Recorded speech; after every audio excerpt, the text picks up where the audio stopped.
Salut à toi camarade et bienvenue dans une nouvelle vidéo, une nouvelle expédition au-dessus du cercle polaire arctique. Cette fois-ci, on t'emmène en Finlande pour 8 jours d'expédition dans la Laponie finlandaise. Comme tu peux le constater, il commence déjà à faire froid dans ces latitudes, mais on est loin de ce qu'on va se taper là-bas, parce que nous sommes en décembre, et c'est en décembre qu'il y a le moins de soleil dans la journée. Donc du coup, notre expédition elle va ressembler à ça. Non, je déconne, on va quand même voir quelque chose, genre ça. Au final, le matin, il y a quand même un petit peu de luminosité. On va pas aller plus loin, c'est pour plus tard. On va retourner en arrière et t'expliquer un petit peu le début d'expédition. Parce que une expédition, ça commence pas que quand on met les skis dans la neige. C'est bien en avance quand il y a des problèmes de train. Et on en a eu. Donc sans plus attendre, petit récap des petites galères qu'il y a eu. C'est la première fois qu'on tente le trajet pour le Grand Nord, avec comme unique moyen de locomotion les transports en commun. Après un covoiturage depuis la France, on traverse donc la frontière pour Karlsruhe pour le départ de notre premier train. L'aventure commence. On a mis les poulkas avec les vélos. Mais elles sont bien ici les poulkas là. On part pour le nord, traversant la quasi-totalité de l'Allemagne, direction Hanovre pour notre premier changement. Le premier d'une longue série. Je vais pas tous les faire, mais on enchaîne encore 2 changements de gare et notre troisième pays traversé, le Danemark, pour arriver à Copenhague, sa capitale. Et c'est parti pour les premières galères. Eh monsieur, c'est sur la neige normalement, non? Une des poulkas perd ses roues arrière et notre train ayant eu du retard sur la frontière avec l'Allemagne et le Danemark nous oblige à prendre une nuit sur place. Nous poursuivons le lendemain avec notre 4e pays, la Suède, et direction Stockholm pour notre 2e capitale. Petite précision, ces traîneaux encombrants que nous acheminons de gare en gare pèsent respectivement 35 et 45 kg. Allez, direction Le Ferry pour un embarquement à 6 heures. Et un petit bonus, sinon c'est pas drôle, encore une réparation d'urgence. SOS toilette. Un environnement qui ne colle pas trop à ce que l'on recherche. On en profite pour te faire un petit point de situation à chaud. Eh bien, nous voilà donc dans le ferry après tant de péripéties. Évidemment, la chambre qu'on a prise, c'est la moins chère, c'est la plus petite. Où est-ce qu'on a réussi à ranger nos poulkas? Une poulka ici, à côté du lit superposé. Et la deuxième, elle obstrue la porte, on peut plus trop passer. Si le navire coule, capitaine, on est coincé. Bah non, on prend les poulkas, c'est des bateaux. Jusqu'à présent, ça a vraiment été une galère. Tout le barda là, il faut le transporter à chaque fois. Une poulka perd ses roulettes, donc ça c'est compliqué aussi. On a eu. Et à côté de ça, on a les skis. Sur le papier, c'était super simple. Mais en fait, quand t'as 6 trains à prendre, bah ça se passe jamais bien, quoi. Nous, on n'a pas eu un train sans retard, sans emmerde. C'est bien d'y aller en train, mais pas avec les poulkas. On voit qu'en fait, il y a des contrôles de sécurité. Et que dessus, il y a marqué pas de réchaud, pas de gaz, pas de couteau. Nous, on a un couteau, une machette, de l'essence. Au final, ils ont accepté de nous faire rentrer avec tout ça, ce qui m'a évité de devoir les planquer dans la ville.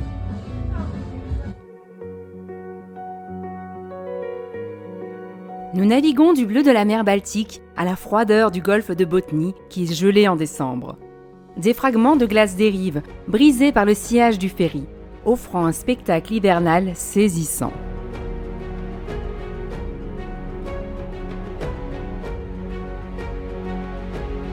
Opter pour les transports en commun vers la Laponie nous permet d'apprécier pleinement les paysages variés des pays traversés. Dans le ferry, témoin des prémices des paysages gelés, nous apprenons la valeur du voyage. Observer le monde en transformation, saisir l'éphémère et contempler le changement constant. Ça y est, après 14 heures de ferry, nous arrivons enfin en Finlande, au port de Turku, et 2 nuits pour changer.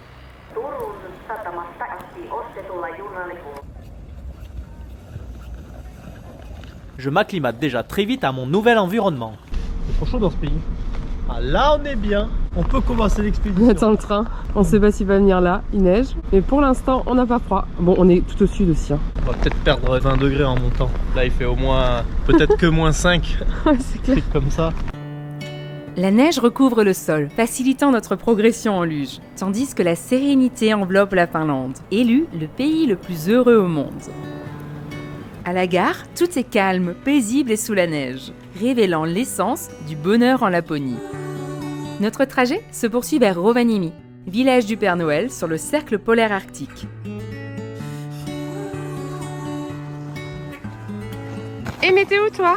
À Rovaniemi. Arrivé à la gare de Rovaniemi, l'aventure n'est pas terminée. Là, il faut encore prendre un bus qui va arriver, qui nous amène aux alentours de minuit, assez proche de Kilopa. Il y a peut-être 6 bornes à faire. On estime qu'il fait pas si froid que ça, donc on va peut-être commencer à marcher dès ce soir minuit, déjà pour rattraper le retard. Et parce que franchement, on n'a fait que ronquer dans les trains là, donc on va y aller, hein. Minuit ou pas minuit, c'est parti pour l'aventure. Hein. Allez, let's go! En bus, nous poursuivons 200 km plus au nord. Après 7 trains, 2 bus, un ferry et plus de 2 jours de trajet, nous voilà arrivés. Le bus nous quitte, c'est le début de l'aventure. Le bus nous a laissé là, il est minuit. Il est minuit, mais non, on va pas dormir dans un hôtel, non, on y va là, ça commence. Allez, c'est parti pour l'aventure. Franchement, en étant resté assis autant de temps dans les transports en commun, on ne pouvait s'empêcher de partir dès les premières minutes. On a trop hâte de commencer à tirer la distance. Regarde-moi ça, et l'autre là derrière, il a tellement chaud qu'il enlève des couches quoi. Il doit faire moins 15, mais on a super chaud. On sait même pas où on est, non? Il y a marqué bienvenue à Kilopa. Kilopa. Nous voici 6 km après notre point de chute, dans le petit village de Kilopa. Connu pour ses pistes de fond et pour l'entrée au parc Urokekkonen, il nous invite à passer le magnifique porche de départ. Nous voici à l'arche de départ de Kilopa. C'est là où officiellement il y a le départ. On a déjà 6 bornes 200. Il est 2h du mat. C'est quoi ton petit ressenti là sur ces premiers pas en Finlande? Avec ces nouveaux skis aussi. C'est nos premiers pas en ski de rando nordique. On s'est même pas testé à la maison avant. Donc c'est quoi ton ressenti toi? Ben c'est super léger, c'est super galère à freiner. C'est trop bizarre. On a 160 bornes pour prendre le coup. Eh bien on va décider de ce qu'on fait. On va un petit peu regarder les panneaux, ils ont l'air pas mal, ça a l'air cool. Et on se retrouve plus tard. On décide donc de rejoindre le premier refuge que nous trouverons sur l'itinéraire. Le premier refuge du parc se trouvant qu'à 4 km après le porche de départ, on décide de s'y rendre dès à présent pour atteindre la distance de 10 km en cette première escapade nocturne. On est où là? Sur le refuge du premier jour, la première nuit. On chuchote parce qu'il y a peut-être des gens dans le refuge déjà. À 4h du mat, ils dorment déjà. Ouais, je sais pas. Y'a personne? Ouais, attends. Ah cool, une bonne nuit de sommeil. Mais avant tout et malgré l'heure, il nous faut faire un feu et faire à manger. Faire du bois à 3h30 du matin.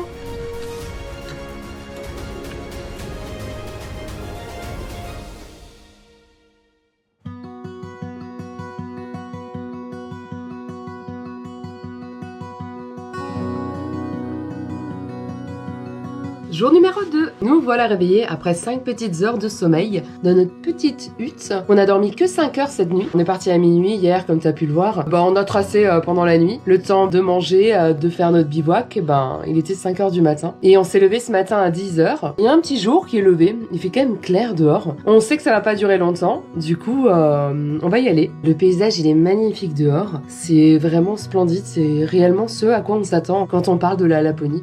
Et on te laisse avec les superbes images de drone. Quel que soit l'itinéraire, la routine demeure constante. Démonter le camp le matin pour avancer en ski et tirer la poulka, puis le remonter le soir. Les paysages évoluent et cette itinérance offre une expérience unique, conscient que chaque lieu ne sera visité qu'une seule fois. C'est notre premier jour de progression à la lumière du jour et je t'avoue qu'on est un peu surpris qu'il y en ait autant. On pensait progresser beaucoup plus dans la pénombre. Petite leçon du jour, on est quoi à 3 bornes. Il y a une espèce de col à passer. On pouvait sur la droite monter moins haut pour contourner ce col justement. Et non, faut rester dans les traces. Là on s'est retrouvé dans un semi-lit de rivière. Les côtés étaient bien inclinés, impossible d'en ressortir. Enfin pas impossible, on en est ressorti mais compliqué. Il est je pense aux alentours de midi passé. La nuit va tomber progressivement. Avec ce contournement foireux, on progresse dans une vingtaine de centimètres de poudreuse, ce qui nous ralentit pas mal. Mais dans les premiers jours, nous débordons encore d'énergie. On avance, on crée notre propre trace pour éviter de descendre et de remonter. Ouh, il y a un peu de vent frais, mais on avance. C'est vraiment beau. On fait ici un azimut brutal pour retomber sur les vraies traces. Une fois dessus, la progression est plus aisée, ce qui nous motive à tracer jusqu'à la nuit noire. Ça se traduit en ces latitudes par le milieu d'après-midi. Voilà ces paysages, on a vraiment de la chance là. C'est juste qu'il est 14h et qu'il commence à faire nuit. C'est ça le seul problème. Là, il est 15h30 et on continue à la frontale. En fait, on arrive à voir encore un peu. Donc on éteint les frontales et puis on avance comme ça. On suit le chemin d'été en fait. On doit traverser une rivière. C'est assez gelé? Ouais. À moi. Ça traverse la rivière gelée. Le refuge, après juste 10 km. En même temps, on est parti à 11h. Il est 16h40, il fait nuit noire quoi. On va manger un petit truc et on va faire un point voir ce qu'on fait. 17h il est. Ouais, on va voir. Allez, on se retrouve dedans, c'est mieux. Là, ce qu'on voit, c'est les noms du refuge, d'accord? Mais il y a une partie payante, une partie non payante. En tout cas, dans le parcours qu'on va faire, c'est assez courant que ce soit des refuges comme ça. Ouais, en fait, c'est ça. Ouais, je me demandais la différence. La différence, c'est que dans la partie payante, il y a draps, coussins. Ouais, j'imagine un peu plus de confort, quoi. La partie non payante, c'est tu ramènes ton pauvre matelas. Ah oui, regarde, il y a des lits. Ah ouais. Amazing. De toute beauté. Le truc des pauvrettes. On est dans notre élément ici, c'est mieux. Et casa, es su casa. Oh, mais il y a des lits aussi, regarde-moi ça. Ah ouais? Ouais, mais pas de drap, de coussin, rien du tout. Il n'y a pas de matelas.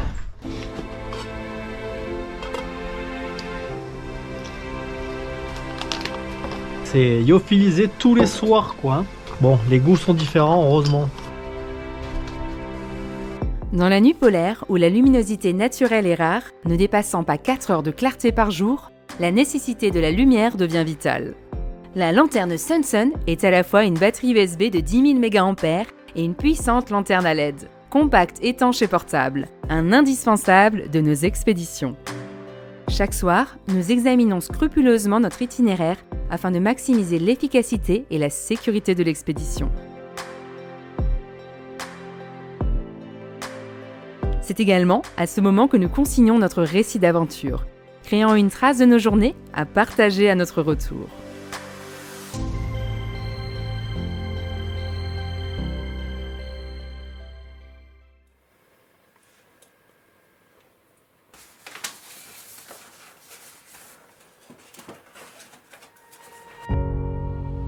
C'est le départ d'une nouvelle journée à explorer et se perdre avec plaisir dans ces paysages immaculés en glissant avec nos skis. Eh bien, départ de ce joli refuge pour notre pas 3e jour. On a cumulé hier 2 journées en une, en tout cas 2 trajets. Et aujourd'hui, on essaie cette fois-ci de disposer du maximum de soleil. C'est pour ça qu'on s'est levé tôt pour réussir les 20 bornes. Et si la piste reste comme elle est là, ça devrait le faire. Malgré la nuit et le froid, la progression semble plutôt aisée. Nous sommes sereins pour la suite du parcours.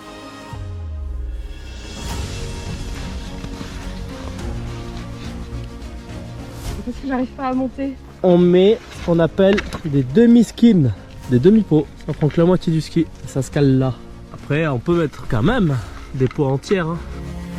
Dans la préparation d'un projet, l'entraînement physique et la gestion du matériel sont souvent les aspects les plus simples à organiser. Mais cultiver la force mentale est bien plus délicat, avec des résultats imprévisibles.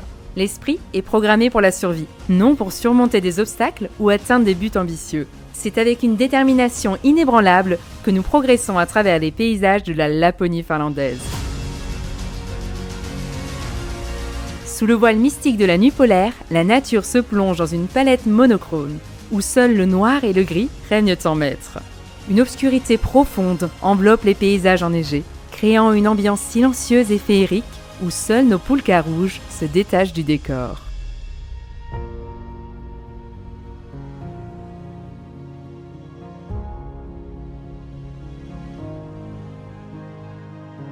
Les arbres se courbent sous le poids de la neige, silencieux témoins de la beauté qui règne lorsque la Laponie s'endort sous le voile de la nuit polaire.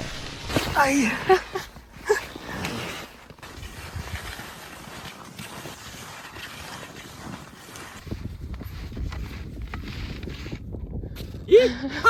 On croise un refuge à la moitié de la distance journalière prévue. 10 bornes. 8.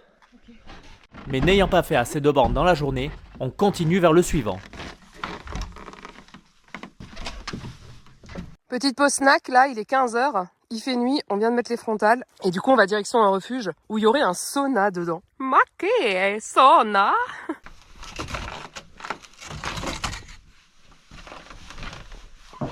Oh, ça y est, arrivé au refuge de Luirojarven. Ah, désolé, je sais pas le prononcer. Regarde, c'est là sur la carte. Et ce qui est cool ici, c'est qu'il y a un sauna.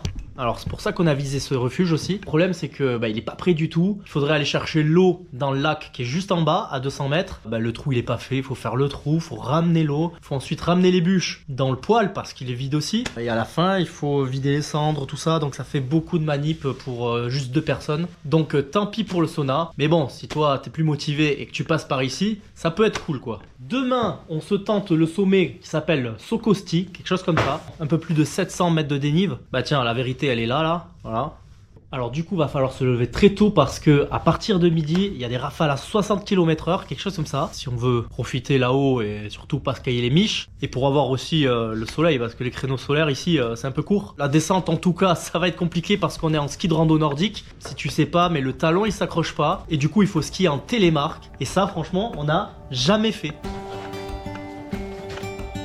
C'est bientôt bon le repas. Une bonne soupe, du bon porc caramel. Et tu peux me expliquer pourquoi on en a 3 alors qu'on est que 2? Parce qu'il n'y a pas assez de calories dans 2. Ah bah ici on compte en calories en fait. Franchement avec ce qu'on dépense là par jour et avec le froid, bah évidemment qu'on consomme plus de calories que ce qui est prévu.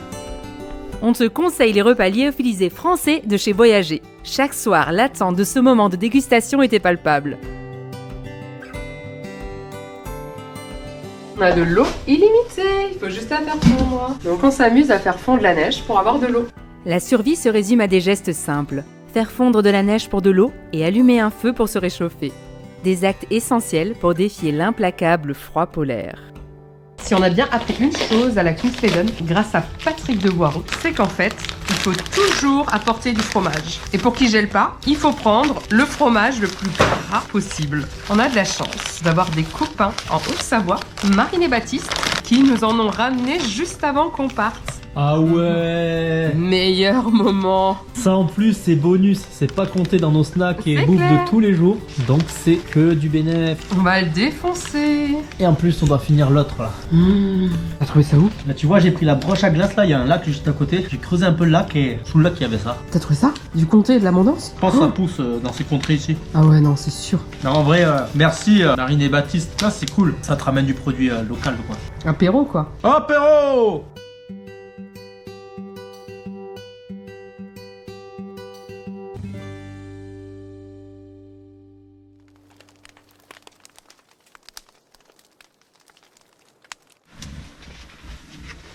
Il commence à neiger, on va se diriger vers le sommet aujourd'hui, le plus haut sommet du secteur, du parc, et on va essayer de le faire. Et il fait que -9.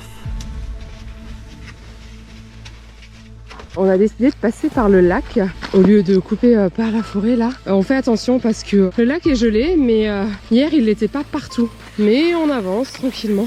Petit souci technique, on a traversé un petit ruisseau et en fait le pont de neige il a claqué sous ma poulka. Donc on va gratter la glace pour enlever tout ça là. Direction le sommet, on abandonne les poulkas ici, au milieu de rien, un peu caché quoi. Un peu caché à la vue de l'homme mais pas à l'odorat des animaux. Et on est parti, on en a minimum pour 2 heures je pense, aller-retour. Donc c'est parti, on traîne pas.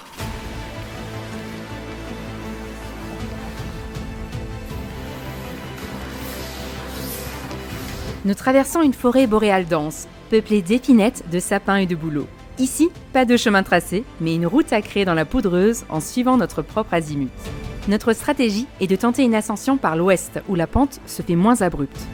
On est à 1 km du sommet. Et malheureusement, je pense qu'on va pas y monter parce que déjà il y a un vent de fou qui s'est levé. Là, il y a un brouillard aussi. La descente va pas être évidente. C'est la descente télémarque. On ne maîtrise pas forcément. La neige, elle est dure comme jamais là. Elle est béton. Mais là, clairement, en gros, c'est par là qu'il faut aller. C'est à 1 km. Ça, c'est dommage. Tu vois, c'est là où il faut savoir prendre la bonne décision, savoir renoncer. Il y en a pour 1 km, il faut aller, on y va quand même. Et c'est là qu'arrive peut-être l'accident. Surtout qu'il va falloir retrouver les poulkas qui sont à 3 bornes de nous, 3 bornes et demie, dans le brouillard. Genre elles sont là-bas, tu vois. La descente, brouillard dans le vent surtout, le brouillard encore on y voit.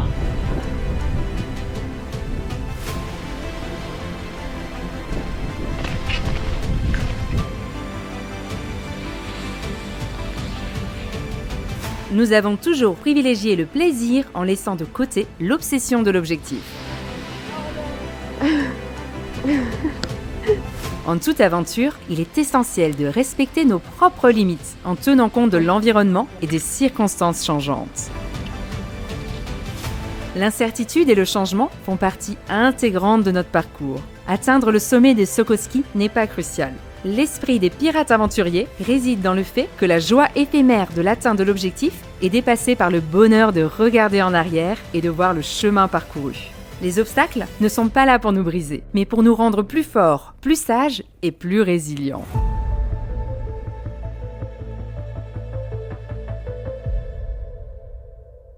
Il te tarde de retrouver les poulkas ou pas? Ouais. Ouais, c'est long là. Ouais. Est-ce qu'un animal soit dans une réserve? Ah. Personne n'y a touché. Et les animaux n'ont pas senti la bouffe parce que tout est dans des sacs plastiques. C'est ça la solution. Allez, on reprend l'itinéraire après cet échec du sommet. Là, on a déjà fait 10 bornes aujourd'hui en 4h47. Il est 14h, la nuit commence à tomber. On va continuer un peu encore sur ce chemin-là pour voir où ça nous mène. On a perdu du temps là du coup avec ce sommet, mais bon, c'était une journée un peu bonus, donc ça fait rien. Il est 14h30. La nuit tombe. On décide d'éviter le dénivelé qu'emprunte le chemin d'été et de suivre les traces de motoneige qui passent dans la vallée. C'est le garde forestier du parc. C'est les seuls autorisés à faire la motoneige. Mais nous allons buter sur un obstacle qui va nous contraindre sur les 2 jours à venir. Bon, on va contourner le lac par là-bas. Hein. C'est pas joli, hein. C'est ça qui est un peu flippant là. Ça tient pas tellement que ça, quoi. Bon, là, ça va pas du tout. Il y a pas assez de glace. Nos skis sont pleins de neige en dessous. Toy-bot, ça veut dire qu'en fait la neige elle reste accrochée en dessous de nos skis parce qu'ils ont pris l'eau. On décide de se rapprocher de nouveau du bord et de pas traverser ce grand lac. C'est super lourd sous nos pieds. Et pareil, les poulkas ont du mal à avancer.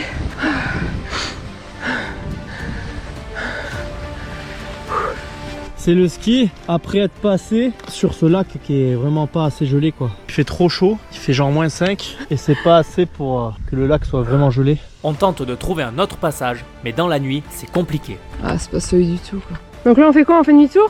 En fait là on trouve pas du tout le chemin quoi. Je pense qu'on n'aurait pas dû suivre la trace de la motoneige. Donc là on est revenu au point de départ. Là derrière nous il y a le lac. On pense avoir vu une trace mais on sait plus où elle était exactement. En fait on aimerait prendre le lac de l'autre côté de façon à pouvoir traverser parce que là il y a des falaises au bord du lac, on pouvait plus passer. On va encore un peu avancer, sinon on pose le bivouac et on avise demain parce que comme tu peux le voir, la neige tombe. C'est dans ces situations extrêmes que nous percevons la puissance de la nature, sa force brutale et sa capacité à nous dominer.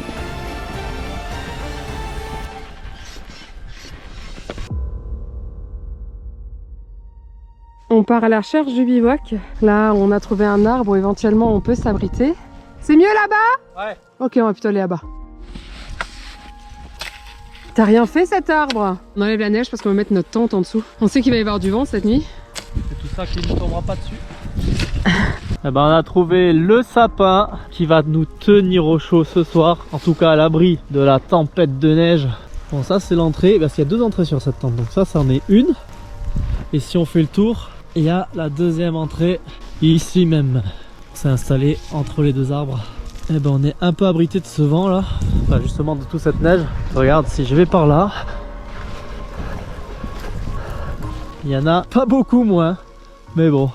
J'ai l'impression que demain la tente elle va être toute blanche. Avec ce vent, c'est un -15 degrés ressenti à l'extérieur. Mais une fois dedans, le thermomètre nous annonce seulement -10.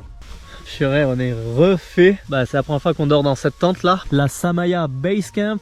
Mais il y a une place de dingue. Je suis juste dans le sas. Rien que dans le sas, à genoux, je touche même pas le plafond. Et là, le lit, mais il est énorme quoi. On a un lit king size. C'est pas magique ça? Mais même pas froid là. C'est génial. On va bien dormir. Un peu long à monter quand même. Bon, c'est peut-être gouré un petit peu sur les piquets. Il fallait mettre des piquets rouges à la place des piquets noirs. C'est pas grave. Mais quand même un peu long à monter parce que les piquets pour les rentrer dedans sont très longs. C'est un peu dur. Allez.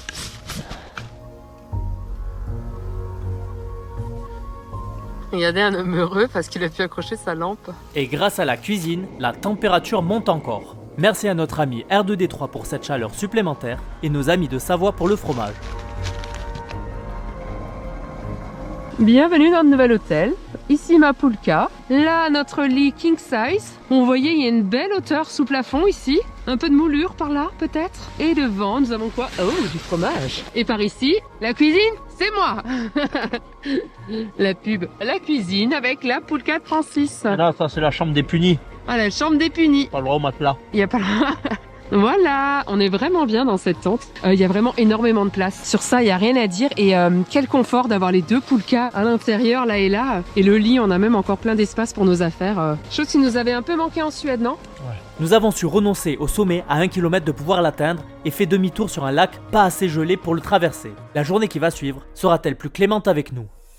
En conclusion de ce premier épisode dans la nuit polaire, nous pouvons dire que l'aventure est notre lumière.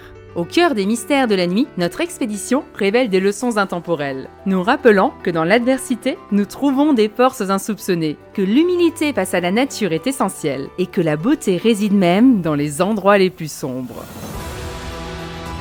Cette expérience arctique nous rappelle que bien que nous ne contrôlions pas la durée de notre existence, nous pouvons décider de vivre intensément chaque instant. L'aventure t'a plu ? Dis-le nous en commentaire. Aventurier, c'est bien plus qu'une passion, c'est notre métier. Tu peux soutenir notre travail à partir d'1 €. Rejoins-nous sur Tipeee pour explorer et oser exister différemment.